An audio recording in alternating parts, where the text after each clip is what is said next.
여러분, 오늘 하루도 주님의 은혜와 평강이 여러분 하루 가운데 가득하기를 축복합니다. 오늘 본문은 사무엘상 13장입니다. 사울이 왕이 될 때의 40세라. 그가 이스라엘을 다스린 지 2년에 이스라엘 사람 3,000명을 택하여 그 중에서 2,000명은 자기와 함께 믹마스와 베델산에 있게 하고 1,000명은 요나단과 함께 베냐민 기브아에 있게 하고 남은 백성 각기 장막으로 보내니라. 요나단이 게바에 있는 블렛 사람의 수비대를 치매 블렛 사람이 이를 들은지라. 사울이 온 땅에 나팔을 불어 이르되 히브리 사람들은 들으라 하니 온 이스라엘이 사울이 이 블렛 사람들의 수비대를 친 것과 이스라엘이 블렛 사람들의 미움을 받게 되었다 함을 듣고 그 백성이 길갈로 모여 사울을 따르니라. 블렛 사람들이 이스라엘과 싸우려고 모였는데 병거가 3만이요 마병 6천이요 백성은 해변에 모래같이 많더라. 그들이 올라와 베다웬 동쪽 믹마스에 진침해 이스라엘 사람들이 위급함을 보고 절박하여 굴과 수풀과 바위틈과 은밀한 곳에 웅덩이에 숨으며 어떤 히브리 사람들은 요단을 건너 갓과 길앗 땅으로 가되 사울은 아직 길갈에 있고 그를 따른 모든 백성은 떨더라. 사울은 사무엘이 정한 기한대로 이레 동안을 기다렸으나 사무엘이 길갈로 오지 아니하며 백성이 사울에게서 흩어지는지라. 사울이 이르되 번제와 화목 제물을 이리로 가져오라 하여 번제를 드렸더니 번제 드리기를 마치자 사무엘이 온지라. 사울이 나가 맞으며 무난하매 사무엘이 이르되 왕이 행하신 것이 무엇이냐 하니 사울이 이르되 백성은 내게서 흩어지고 당신은 정한 날 안에 오지 아니하고 블렛 사람은 믹마스에 모였음을 내가 보았으므로 이에 내가 이르기를 블렛 사람들이 나를 치러 길갈로 내려오겠거늘 내가 여호와께 은혜를 간구하지 못하였다 하고 부득이하여 번제를 드렸나이다 하니라. 사무엘이 사울에게 이르되 왕이 망령 때에 행하였다. 왕이 왕의 하나님 여호와께서 왕에게 내리신 명령을 지키지 아니하였다.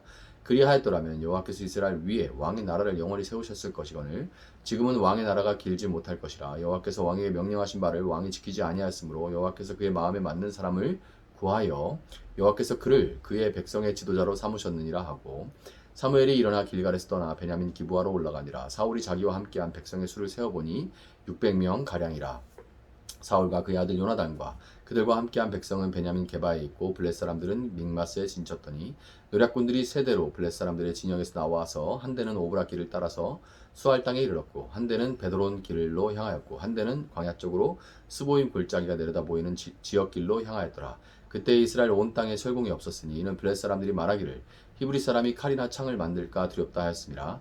온 이스라엘 사람들이 각기 보습이나 삽이나 도끼나 괭이를 벼리려면 블렛 사람에게로 내려갔었는데 곧 그들이 괭이나 삽이나 쇠수랑이나 도끼나 쇠책질이 묻을 때에 그리하였으므로 싸우는 날에 사울과 요나단이 함께한 백성의 손에는 칼이나 창이 없고 오직 사울과 그의 아들 요나단에게만 있었더라. 블렛 사람들의 부대가 나와서 믹마스 어귀에 이르렀더라. 아멘.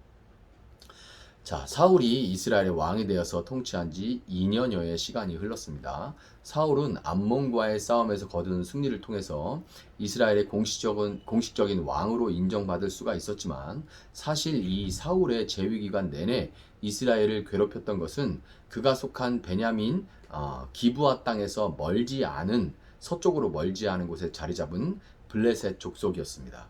본문 19절부터 21절에 간략하게 언급되고 있지만 블레셋은 이스라엘 사람들이 칼이나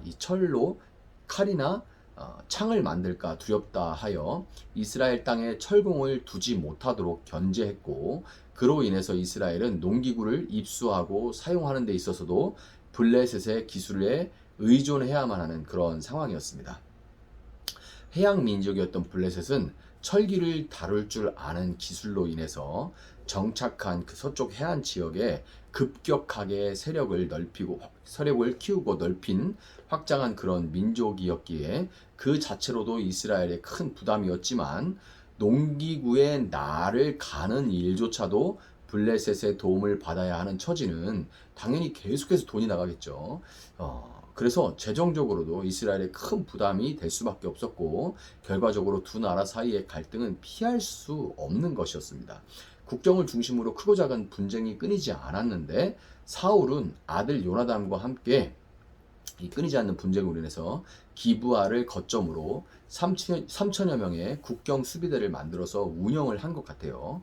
그런데 하루는 아들 요나단이 늘 해오던 블레셋의 침입에 대한 방어가 아니라 먼저 블레셋의 수비대를 치는 일이 벌어졌습니다. 힘 있는 갑들이 늘 그렇듯이 자기들이 을인 이스라엘에게 그동안 해왔던 것은 생각지 않고 어쩌다가 쥐가 고양이를 문 것 같은 일이 벌어지니까 블레셋은 이런 일은 도저히 참을 수가 없다 이러면서 막 길길이 날뛰기 시작했어요. 아주 난리가 났죠.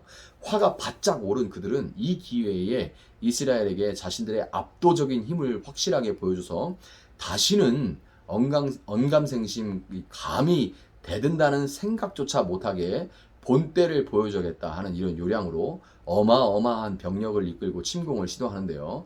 자그만치 병거가 3만, 병거는 지금의 전차예요. 병거가 3만, 마병이 6천에 걷는 보병은 숫자를 헤아리기 어려울 정도였다고 합니다. 병거는 이 말이 끄는 전차를 가리키는데 한 사람이 말을 몰고 한 사람이 활을 쐈다고 하면 더 많이 타는 경우가 있었어요. 그런데 보통 한 사람이 이렇게 말을 몰고 한 사람은 활을 당겨서 이제 쏘는, 그리고 말에 그 전차에는 또 칼날 같은 것들이 달려 있어서 주변 사람들이 막 이제 잘려 나가는 그런 여러분 영화 같은 걸 통해서 보셨을 거예요.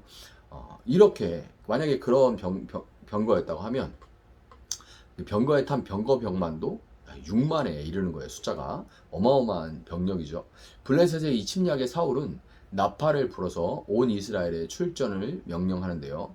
두려웠지만, 굉장히 두려웠겠죠. 그럼에도 불구하고 이전에 사울과 함께 암몬의 대승을 거뒀던 일들을 기억하고 사람들이 속속 모여들었습니다.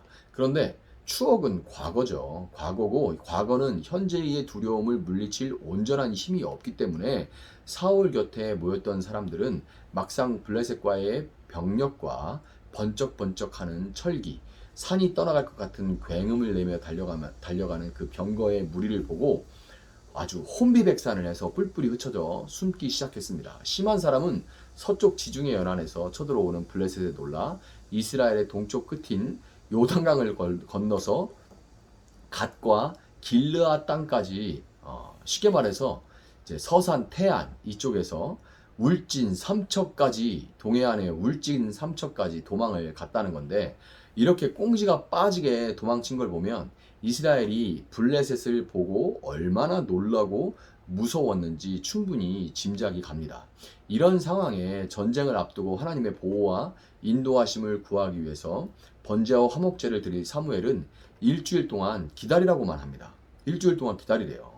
있던 병력은 도망가 숨기 바쁘고 그나마 남아있던 병력은 벌벌 떨고 있는데 적들이 언제 닥칠지도 모르는 가운데 일주일이 아니라 마치 7년과 같았던 그 피말리는 시간을 겨우 버텼건만 사무엘이 오지를 않습니다.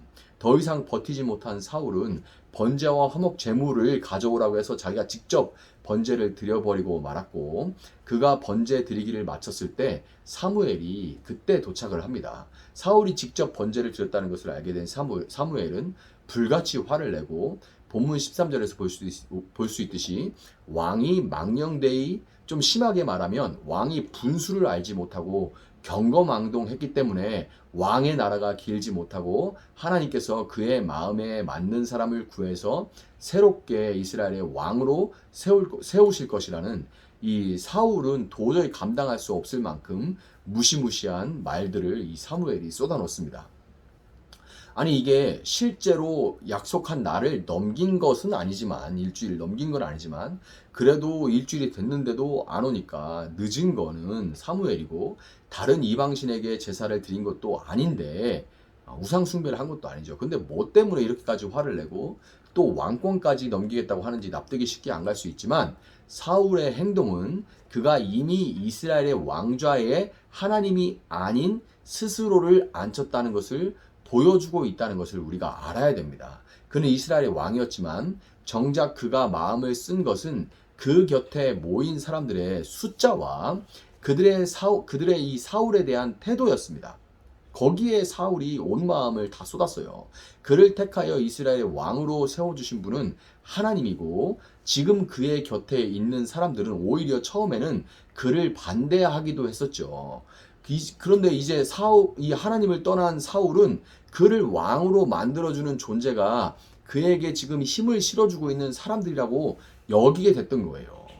하나님이 세워주셨는데 그건 잊어버리고 사람들이 모여서 그 숫자가, 그 모인 사람들이 자기를 왕으로 유지시켜주고 있다, 이렇게 여기게 된 거예요.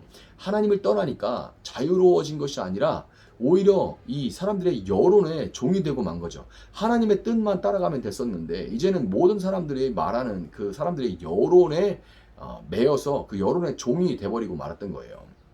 하나님은 사울을 들어 쓰셔서 이스라엘보다 강한 암몬을 무찌를 수 있게 해주셨지만 사울은 이제 자기 곁에 있는 병력의 숫자와 강함이 승리를 가져다 준다고 믿게 되었고 하나님을 버리고 스스로 왕된 사울에게 하나님 앞에 드리는 제사는 그냥 형식만 갖추면 되는 가벼운 것에 불과했던 것입니다.